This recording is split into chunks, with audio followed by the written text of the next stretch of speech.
Mullahs must leave Iran, and death to dictator. These are the two important slogans that are being raised on the streets of Iran. Is it really an economic protest, or is it something which is deeper in nature? I think it is deeper. We all know it is deeper. What does America have to do with the protests that are triggering violence in Iran? And since the last 3 years, we are watching Iran dictatorship collapse. We will talk about it all. First of all, what has happened? Let's talk about that. In Iran, massive protests are engulfing cities such as Mashhad, Shiraz, Isfahan, Tehran. Why? Because people are not happy with the dictatorial tendencies that are going on since 1979. People are also talking about the Shah regime, which was pre-1979 regime and which made Iran into a modern country. Now, Iran is completely collapsing. What does America have to do with it? What is the maximum pressure policy? And will Iran regime survive or not? Let's talk about it. So, widespread unrest has erupted in Iran. Why? The recent trigger is being said that because of the downfall of Rial, which is the currency of Iran, Rial has plunged beyond 42,000 per US dollar. And inflation is causing 42% rise. And this is the biggest reason for the current trigger. This is like the last spark that needed to trigger such a violence. Why? Because we know that since the last few years, because of Israel and Hamas warfare, continuously Iran has also gotten involved. Why? Because Iran is an existential enemy of Israel. And because of that, USA also has gotten involved.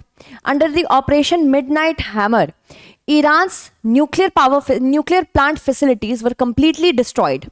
And this has caused more and more pressure on Iran from the American regime.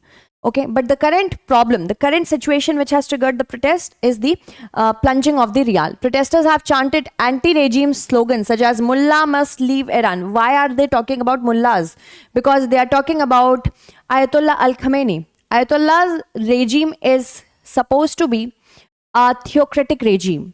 And because of that, many problems have arisen in post 1979 in Iran.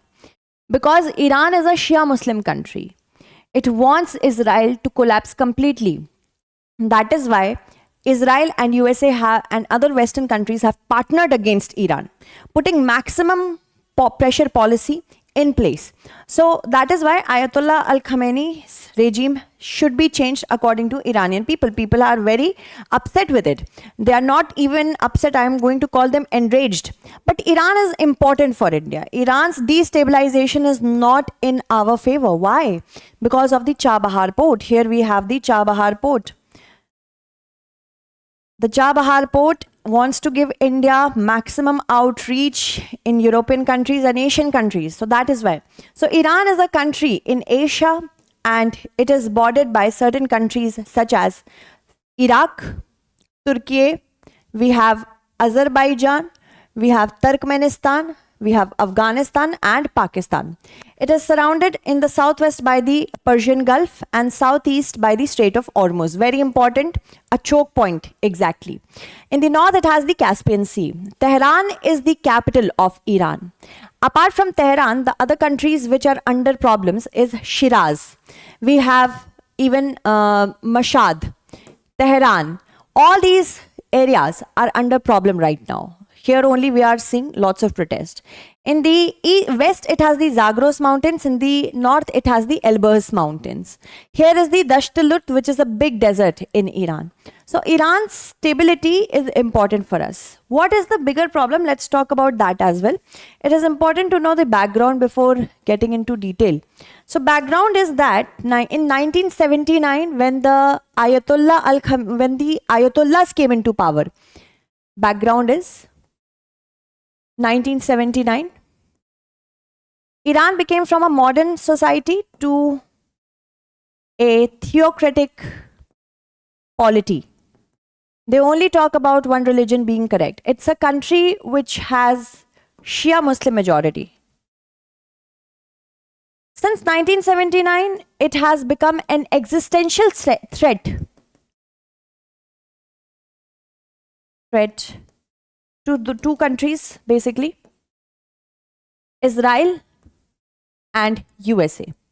In order to counter Israel, Iran has propounded the axis of resistance.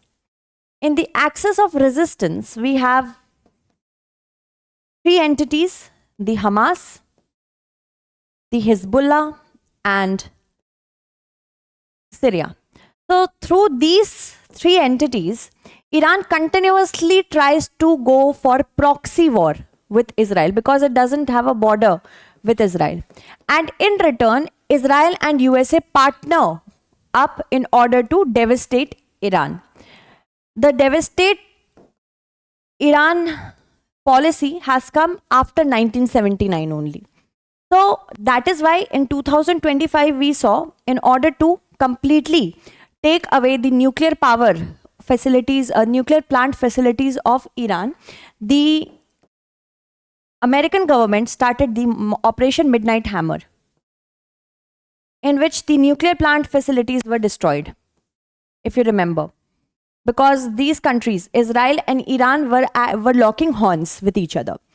And since 2015, since the JCPOA, Joint Comprehensive Plan of Action, is no more in place, because that needed Iran to curb its uranium enrichment.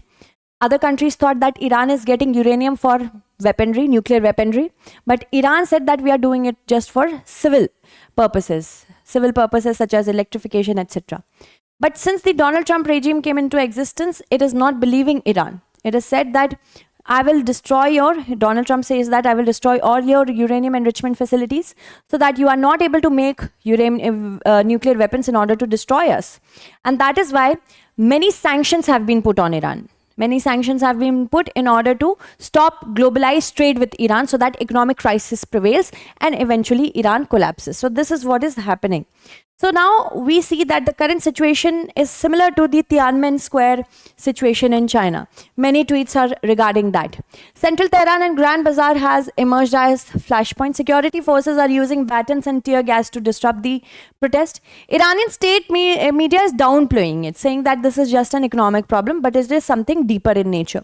Yes, these are the immediate triggers. However, we need to understand that currently high inflation, rising food and healthcare cost, and political fatigue is happening with the theocratic clerical regime. The regime is very theocratic. Theocracy means when any regime only favors one and only religion. So that is what is happening in Iran.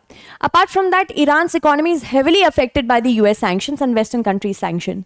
This is the maximum pressure policy. Israel and Iran tensions and strikes on nuclear facilities have worsened it.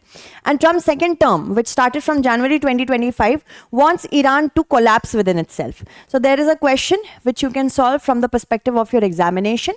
And this is all in order to check your understanding of the current situation in Iran.